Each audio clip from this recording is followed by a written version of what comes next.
Welcome to Beachside Tech Talk. My name's Ian Utile. I'm here at 1340 AM KOMY, and we got some new friends in the studio. First, let me just acknowledge Nigel coming in from the East Coast. Nigel, how are you, my friend? Happy Friday, everybody. The gratitude is real. And Ted, say hello to all the party people. Hello, party people. It's good to be here.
you'll be inside the like the what do they call it, club room or something? Oh, they're actually calling the inside stage, inside the hall at the park, the manger stage. Okay. And then I'm in charge of the sound for the outside stage.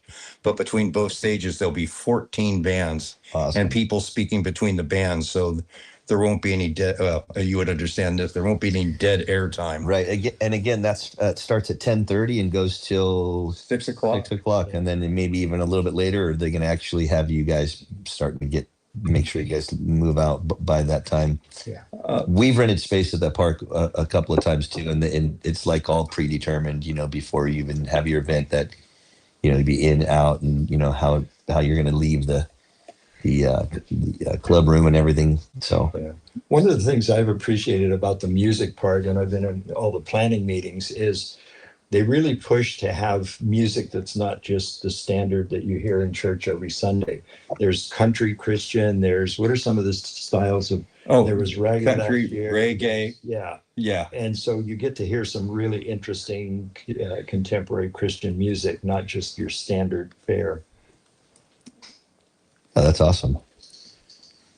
So let's talk a bit about the topic of the day, and then we'll come back to this True Love event. So today's topic, art and entertainment, and what's the news of the day? What's the present impact happening upon art and entertainment?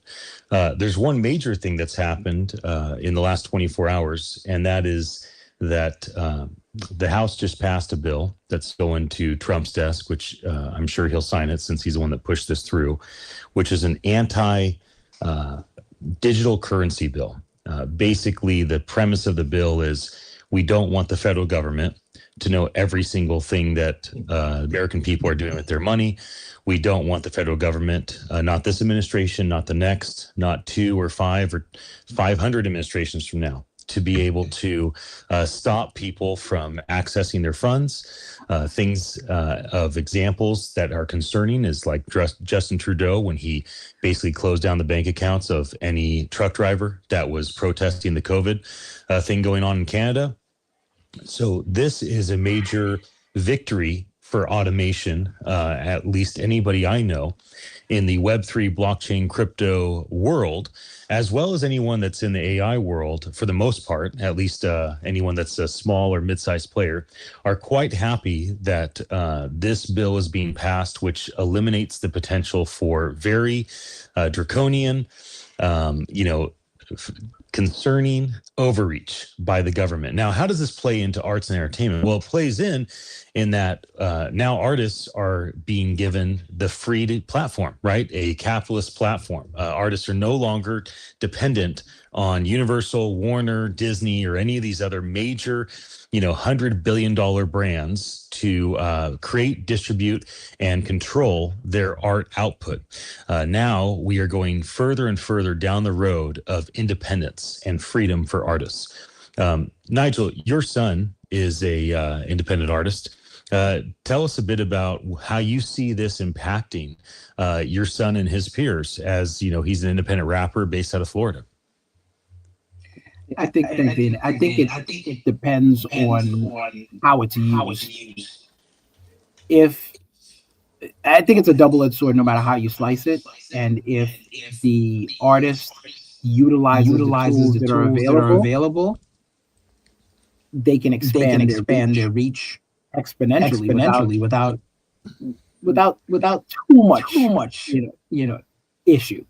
But I also feel that if big companies double down on the power of AI, they can create barriers to entry and opportunity that can stifle smaller artists, and not in a way that's so visible, but some in substance. Riza, what's your take on this topic? For me, as a traditional artist, I believe that AI, it actually connects with new audiences, and AI doesn't actually replace my brush. It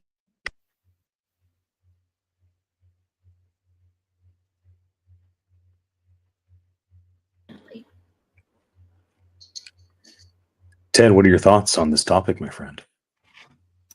There's actually something I'm really excited about that I just talked with a friend. He's an artist, musician. He's based in Texas, and he does basically art therapy in the prisons. And so it's like restorative justice, but based around music and art and creativity. And there's a lot of more science emerging around that about how art is therapeutic for trauma. That's something that gets me really excited. And anyways, that was a project. I was just speaking with him yesterday, and we're thinking of, he's been doing this in prisons and he's excited. They're working on a documentary about this. They want to show the impact, document the impact. And, knowing me, of course, I'm trying to get more and more Christians into prison. Like I like to say, I feel the church would be far more relevant if more Christians went to prison. But we're talking about replicating this program, doing a pilot someplace in California, which would be really cool. But he uses art and he uses creativity. And I love that the technology is empowering this. But if we could go even further, like I would love to see artists be able to go in to prison, co-create with the incarcerated individuals, do it in a way that's restorative, that's healing, that helps them overcome their trauma, helps them rehabilitate. And then if we can also train them in a job, like one of the cool things that's happening in San Quentin is a vibrant film community. They have a very active media department there. And they've already had their first film festival. They had, Seinfeld was there. So they're getting a lot of attention. And they're going to have another film festival this year again, actually inside San Quentin. And they've been involved in many projects. And in fact, just recently, they debuted at Sundance the first, I believe it's called Friendly Signs. It's a really moving story. It's the first feature-length documentary movie in Sundance and produced entirely by the incarcerated individuals. So those are some things that I'm really excited about. And if we could get the technology around that to help them become employed, that could make huge impact.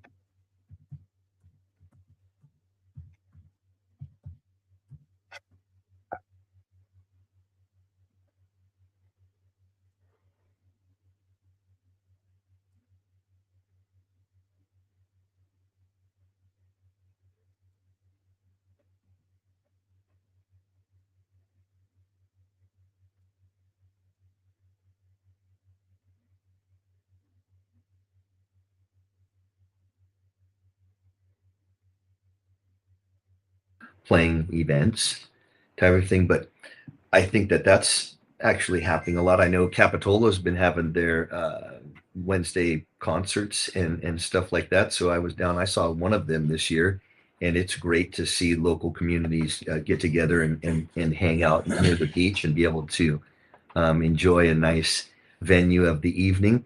But even more to the point, Santa Cruz has got a great arts and history culture. I know that the UCSC has an A4 lab, is what they call it, and they've launched an AI arts and augmentation acceleration lab. They've got recently a $50,000 donation and help from the AMD chip provider to partner up with them. So I think that that's just a great local use case example of where the AI tools and this platform is going, and actually being able to help the students, proliferate their skills. Also, I don't know if anybody's checked out the Museum of Art and History in downtown Santa Cruz. They have revamped their building. I think it was like 5 years ago, and I was down there at Trader Joe's a couple weeks ago, and I just briefly took a look inside, and I thought it was awesome. I know that they're having an event on, I think, the 25th 5th of this month that is going to display a local venue artist. So, go out and check that out. It's just great to see so much that happens, in a 10-mile length of a highway and a coastal community. It thrives in so many areas. And yeah, this AI and automation, it's here, it's happening. And if we foster it correctly, we're gonna embrace it and make leaps and bounds in what we're trying to achieve. Yeah, I mean, just locally, there's probably 100 live concerts that happen every week. During the summertime, you have Tuesdays on the wharf. You have Wednesdays in the Esplanade Capitol. How about you have Thursdays at Crow's Nest? That is every Beach Boardwalk. Remember right. the concert they had every Friday night? They still have their movie nights that go out there. It's just it's very unique to itself. And wow, imagine seeing a local cult favorite movie, a Princess Bride or a Goonies, or one of your favorites that you remember as a kid. Now you're taking your kid on a warm summer night out on the beach in a lounge chair with your little snacks, and then who knows, probably 20, 50 other people just on your block down the street who you have coffee with. And it's a great, unique way that not many communities are able to foster that group togetherness. Talking about underestimate how important. I think we underestimate the value and the importance of communal music and things like that. I mean, you talk about the emerging technology, like we're talking about AI and Web3, but also a lot of research in how human beings work are showing the importance of communal events like that to strengthen the community. Like they studied, South Africa, and how is it that South Africa actually had a peaceful transfer of power after these horrible, traumatic events, and why did it not turn into genocide like it did in Rwanda? And one of the things they attribute is under Bishop Tutu, I believe. They did the Truth and Reconciliation tours, and it was restorative justice. They gave a platform for the victims and the perpetrators. They were in the same room, and the victims told their story. But that could have easily turned into just more vengeance, killing, and a bloodbath. But when they couldn't handle the depth of the trauma, they would sing together. They would hold hands and sing. And it's like now science is understanding kind of what the religious community has known forever, the value of communal music, communal worship, communal singing, and communal art, which is exciting. How about this radio station? Being able to sit here in a group together like this and actually spend an hour focused on a topic and sharing, again, to the two guests that are here today, to proving exactly what we're talking about, having an event tomorrow that's, again, once a year. So quite extraordinary in just that alone. So they're putting their best in front of them, and it's going to be an amazing group gathering of like-minded individuals, just strengthening the community. For those that are just tuning in here at the local radio station or watching online, could the two of you gentlemen just reintroduce yourself briefly and tell us about the True Love Festival that's coming up this Saturday before we take a commercial break? Okay, my name is Andy Rubeno, and I'm one of the curators of the art show there. And it's an art and music festival, but it's also a community connection where all kinds of different ministries come there and have booths where people can make new connections or solidify old connections. And it's a really good community connection. There's free food, there's entertainment, there's family fun. So it's a very open, enjoyable environment. Yeah, and my name's Otis Cohen, and I'm in charge of sound, working with many wonderful people, the bands that come. And we were talking about how how the Christian community and churches have known that music in itself can gather people together and bring a sense of just honesty and love and feeling. And that's sort of what's going to happen. And it's such a diverse bunch of bands. So there's a variety for everybody. I know you had mentioned that there's little things for the kids and stuff like that, bounce houses, maybe little arts tables and things they can finger paint or draw or whatever. What about we got the time, 10:30 to 6. What about refreshments and stuff like that? Is there a food court or something like that that's available? Because that's, if people do come for the day, that's important to know whether they need to, feed up, bring things, snacks of their own, that type of thing. There's lots of food. Any local vendors that we may know of, don't be afraid to throw a name out, because we are community here. This Schoolhouse Radio is just also about fostering local get-together. So So, if you have a couple names you want to throw out from, I'm sure the catering is going to love that you mentioned. All right. So they have free water, free hot dogs, Aptos barbecue, tacos, Togo sandwiches, Marianne's ice cream. There's a whole pig barbecue. Nice. The Teen Challenge is bringing clam chowder. And the food is free all day long. The food is free. Wait. Yeah, it's free all day long. Bounce houses are free. Yeah. Games are free. Wait. Everything is free. Okay. That just changed the whole game around. Now, At the end of the day, if the food runs out, there is one caterer that comes in and you can purchase some food, but that's at the end of the day if the food runs out. But all day long, the food is free. Oh, wow, that's so awesome. What there it is again. Community giving together in community. Yeah. Before we go to the commercial break, I will mention we're also bringing. Before I go to the commercial break, I'll also mention we're also bringing a bunch of these T-shirts. So for those in the studio or online, you can see these Crisis King T-shirts. Our friends made these.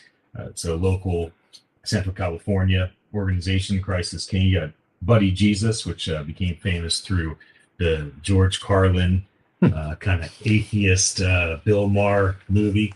I think it was called Dogma. And our friends took Buddy Jesus and has created a decentralized, autonomous community. So we'll be giving a couple hundred shirts out to kids. We're going to go to a commercial break. We'll be right back in a moment. And thanks for joining us here at 1340 AM, home of Schoolhouse Radio. I'll wear one of those shirts all day long. All right, Internet, thanks for being with us. Today, we're talking about arts and entertainment. And the premise of our conversation usually is just to talk about, hey, where are things at? Like, what is the news of the day? What's happening in the world of art and entertainment?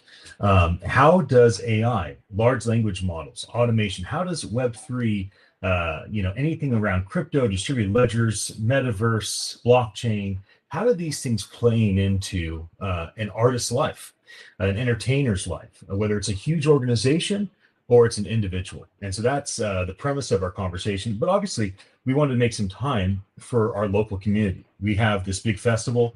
I know that over 1,000 people have registered on Eventbrite, and you don't have to register. You can just show up for free. So I think they're expecting thousands of people to show up. That's been the traditional rhythms over the last couple of years. And we want to take time to invite people, even if you're watching online from Asia, or the Middle East, or Europe, or the East Coast, and it has nothing to do with you. I encourage you, find ways that you, in your local community, can amplify the great things that others are doing. Now, find ways that you can get involved. Find ways that you can look at how some of these tools can provide benefit to these different organizations. What we're going to go into in just a moment is we're going to talk about a vision. What could be, like, what type of impact will be made upon a musician, a band, a record label? What type of impact we made upon a Broadway actor or actress, or a huge film production? What type of impact we made upon digital, physical, or hybrid artists? Like, where do these tools take us?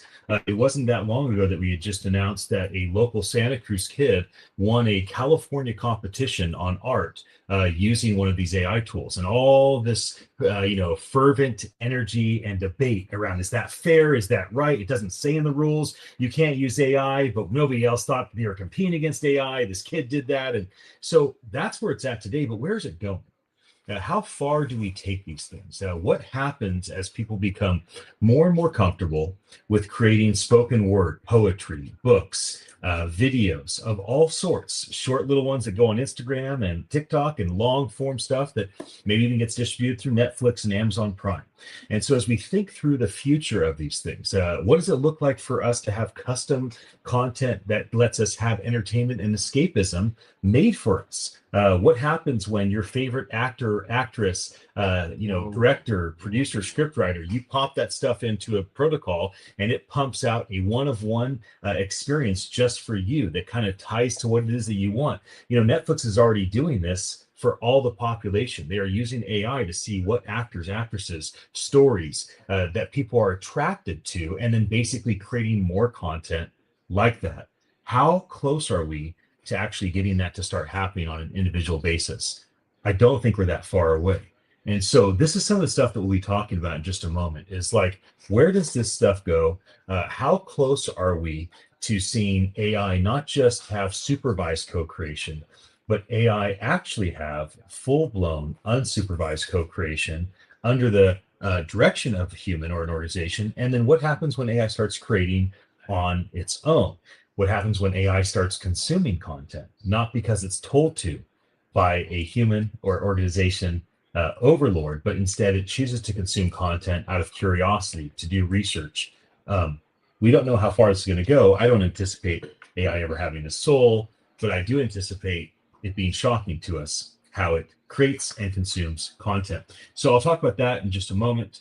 I think I hear the cue of the music. So here we go, back on the air.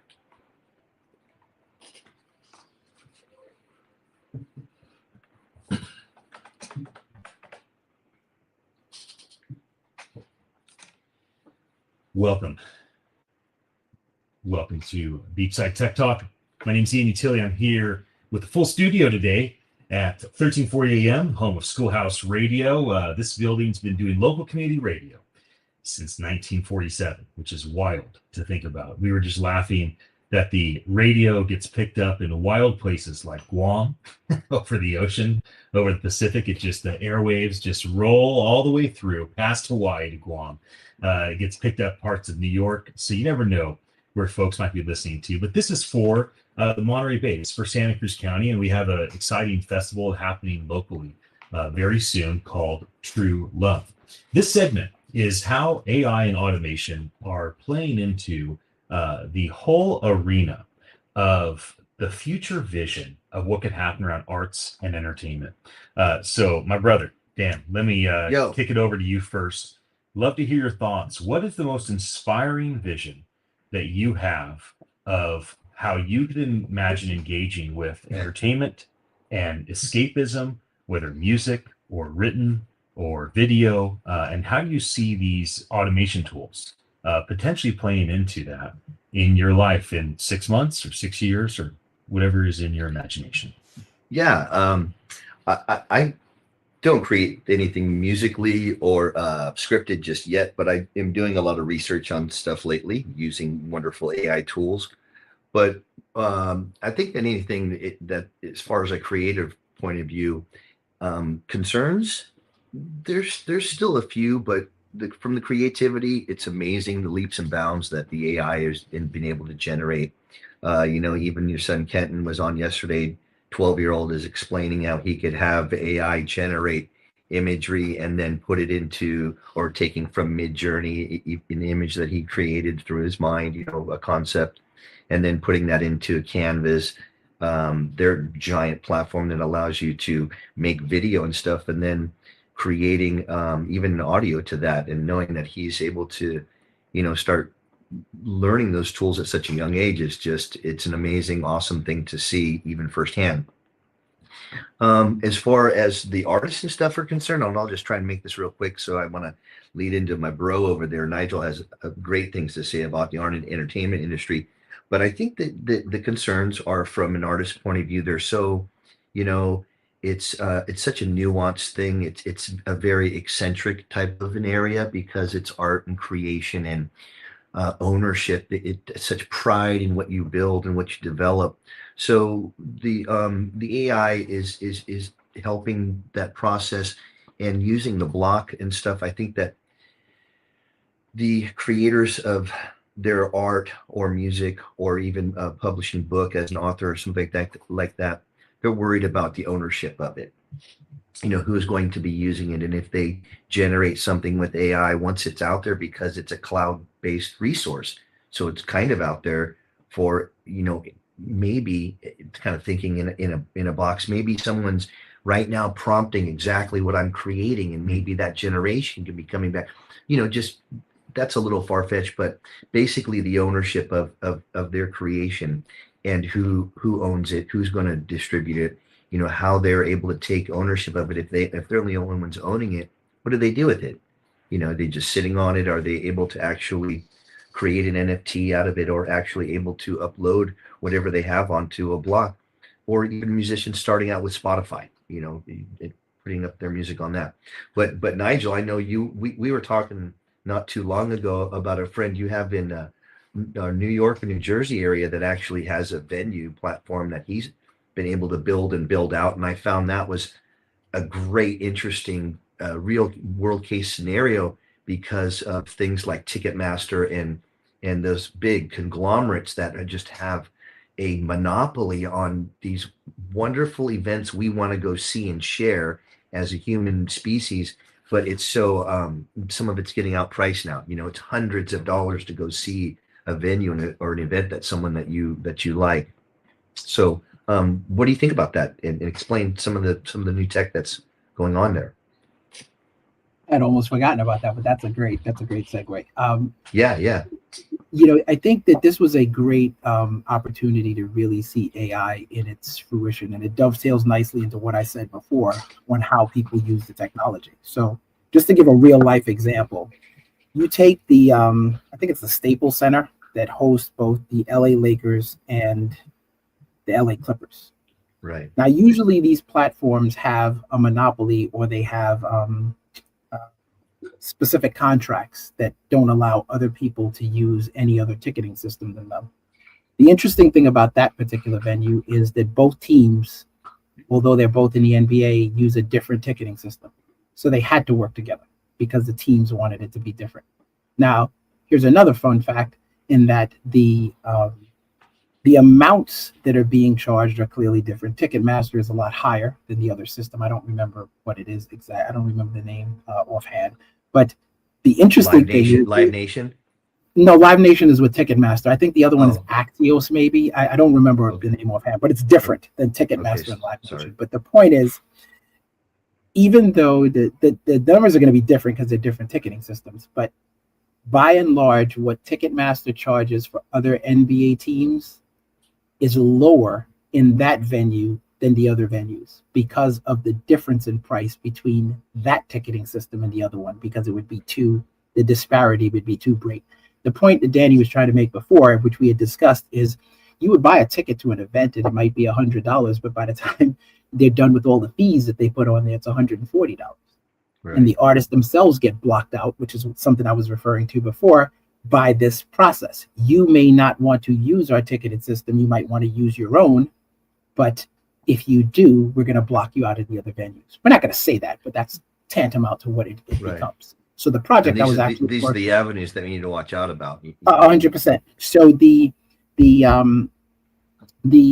project I was working on is really to identify these theaters that were actually completely independent. They would allow different ticketing systems and venues to, relationships to happen for a stable of comedians, so that you can book tours and things like that, and not have someone go from $100 ticket to $140 ticket, and right. Thus pricing people out. But in the research, I asked other questions, which is what I encourage people to do with AI. Like, it's so powerful that I feel like and I'm just going to say the word, and this may sound spicy a little bit, but we're lazy. We're not doing as much as what we can do with it. So instead of just stopping at, how can I do this better? Like, how can I do this better specifically? Like, what other things, can be done? And here's some examples of what it came back with. It said, local venues can get together and actually create like a consortium of, venues that work together so that they can, expand their actual reach, if you would. And I've seen things like that done with, with farmers markets and co-ops, even right there in Santa Cruz, as I was doing some other research. So there's ample opportunity there, but it cuts both ways for sure. Awesome. What do you think, Riza? You're an artist. Where's this going? Where's AI and blockchain automation taking us? How far might it go for you, for our kids, for our far descendants? How are you feeling? Oh yeah. When in my talk in New York last month, I shared a very inspiring talk about family collaboration with NFTs and AI, where I share my insights about how AI can actually a helpful tool. So the most inspiring vision of AI plus human co-creation in the arts, because I would like to let people know that AI isn't here to replace the artist. This is not about artists versus AI, but this is about artists with AI. This is a sacred partnership where tech becomes an amplifier of soul and not a replacement. I hope it always stays that way. I mean, my soul is my most precious commodity. Thank you, Jesus.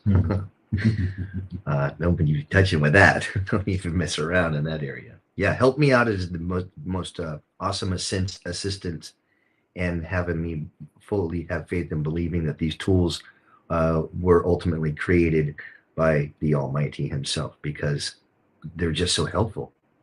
Put them in the right hands, have the right frame of mind, get your morals straight, move forward, push the needle in the positive, in the plus. We can do it. Ted, you are our chief of ethics at our company. You've been I think you call yourself a Silicon Valley missionary, helping innovators, technologists focus on not doing bad things, but doing righteous things. What's your take when you hear Riza talk about there's a sacred opportunity between a human or a team of humans and these different technologies to co-create something that is more powerful, more beautiful, maybe even for those that care about this rhythm, more oriented toward a spiritual impact? What's your take on all this stuff? Well, one of my good friends named Ian Utile likes to quote Abraham Lincoln, who's reported to have said, the best way to predict the future is to create it. So my heart just leaps at Riza's articulation of it. That's how I view AI. I think it's like just very sophisticated, smart tools.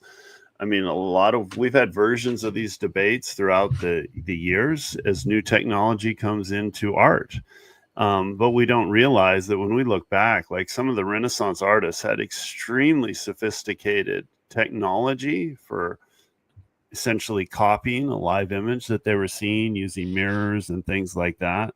So, that's how I see AI. And I even wonder if there might be an upward limit of, I think AI it has been designed so far, and I believe it's a gift from God, and I believe it's to co-create, and that's what we're supposed to co-create with it.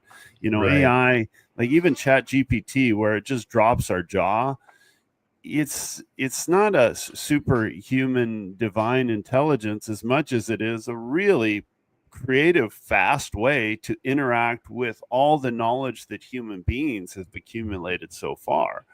So, I think that's definitely the sweet spot. And I think for the foreseeable future, certainly, AI is going to be co-creating. And the sweet spot is where we learn how to embrace these tools, create the future we want. I mean, even the negative things of AI that we have to mitigate on, it's really just a tool amplifying the darkness inside humans. So we need to focus on the positive and use these tools I believe it's a sacred opportunity to co-create. And we have amazing tools to use and experiment. And let's see what we can do. I know I'm here with the True Love event, but I'm also a musician and a songwriter. And I remember back in the 80s where I did the original AI, which was took my lyrics and gave it to each member of the band, and then gave that member of the band that rewrote my lyrics to the next member of the band and the next member of the band. And then I got what evolved through the whole band back to me and took my original lyrics and the lyrics that evolved through the entire band and meshed those together. And I'm presently using AI with my lyrics to go ahead and I put it in there, and then AI will understand what's going on, and I'm able to take a little bit of the AI and integrate it into what my original lyrics are to make them more impactful with what I'm writing. So I thought I'd add that. That's awesome. That's such an awesome point. It's interesting that not just as a novelty, we, instead of simply using the AI to make a painting or create a song, artists themselves, because they aren't into anyone making the painting or making the song, the artist argues that it's the interaction with the AI, the prompts that they're giving, and the iterative process of guiding the algorithms that constitute the true art form. And I see that from that point of view. So from an artist's point of view, where they're not creating the painting or the song, they're actually coaxing some great information out of the AI. They're actually getting super full details of everything that's available to knowledge. We only use a small percentage of our brain, and we rarely remember what we're trying to remember. So these AI tools are pulling up the memory of everybody's best or pictures that help you enhance, like Otis, like you're saying, your lyrics are taking a volume or a plethora of work that you have and then enhancing or even creating more songs with you. It's just a great tool that is being used that way. So, it's interesting to me when I hear this discussion about the difference between human generated art and AI. And I'm somebody who's immersed in both worlds because I'm in my 70s and I grew up doing art my whole life. And I now use AI a lot. And so I know I've done both. And I have two kids who are adults who are both graphic artists, but they grew up doing human generated art, painting, drawing, sculpting, all that type of thing. So one of the things that, I totally agree that AI has so much to offer. And last night I have these discussions with AI, and we were talking about the collaborative effort that we have working together and using our different ideas back and forth. And, that's one of the beauties of it. But I want to say on the other side, on the human side, having done human generated art and watching my kids, there's an element, and younger people who start out just doing AI generated paintings, drawings, that type of thing, there's an element of the human experience in doing art that you can't replace, because when you're doing like a painting, you might make a mistake that your brain will see something there and it'll push you in a new direction. Or you have an idea about doing something and you do a brush stroke and all of a sudden it makes you realize, hey, that's a whole new direction. And sometimes I'll do a painting, like I did a cityscape at night. And when I stood back and looked at it, I didn't even intend to do this, but there was this glow around the cityscape.